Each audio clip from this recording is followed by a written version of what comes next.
Bonjour, voici une nouvelle recette de bons gâteaux pour le goûter, ou pour toute autre occasion d'ailleurs. Il s'agit d'un gâteau léger et moelleux parfumé au zeste d'orange, plus largement d'agrumes, qui est très apprécié en Algérie d'après ce que j'ai lu sur internet. Ce gâteau s'appelle le mouscouchou. J'ai découvert ce gâteau en écoutant la sympathique émission de radio On cuisine ensemble de France Bleu. C'était sur le thème des gâteaux d'enfance. Je vous mets le lien vers l'émission sous la vidéo.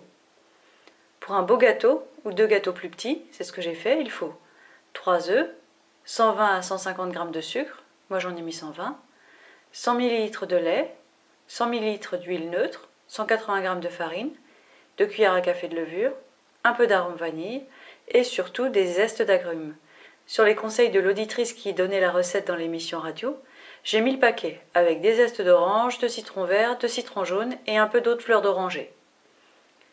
La première étape de la recette est très importante, car elle va permettre d'obtenir un gâteau léger et aérien. Il s'agit de battre au fouet les œufs et le sucre pendant assez longtemps, environ 5 minutes. Le mélange devient très blanc. On ajoute le lait et l'huile, on mélange encore un peu. On ajoute la farine, dans laquelle on a intégré la levure chimique. On mélange délicatement. Passons aux arômes maintenant. On peut mettre de la vanille, de l'eau de fleur d'oranger et des zestes d'agrumes. J'avais tout, alors j'ai tout mis. En gros, n'hésitez pas à mettre la dose sur les arômes.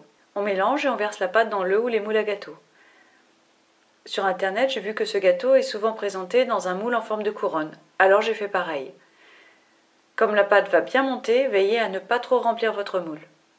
On enfourne pour 20 minutes à 180 degrés pour deux petits gâteaux, environ 30 minutes pour un gâteau plus grand.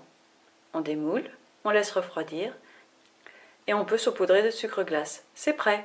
Le gâteau est vraiment très moelleux, léger, parfumé, il se mange tout seul. Et pourquoi pas utiliser cette recette pour faire un gâteau avec des arômes différents? J'ai deux idées que j'ai bien envie de tester. On peut par exemple le parfumer à la cardamome et à la vanille, ou bien avec un mélange de zeste de citron, de vanille, de clous de girofle moulu et de lavande. Ce mélange de parfum original, je l'ai déjà utilisé pour un gâteau roulé, dont vous trouverez la recette en cliquant dans le i en haut à droite de votre écran. Et c'était très bon et délicat. Pour d'autres idées de gâteaux qui changent du gâteau au yaourt pour le goûter, regardez cette liste de lecture. À bientôt!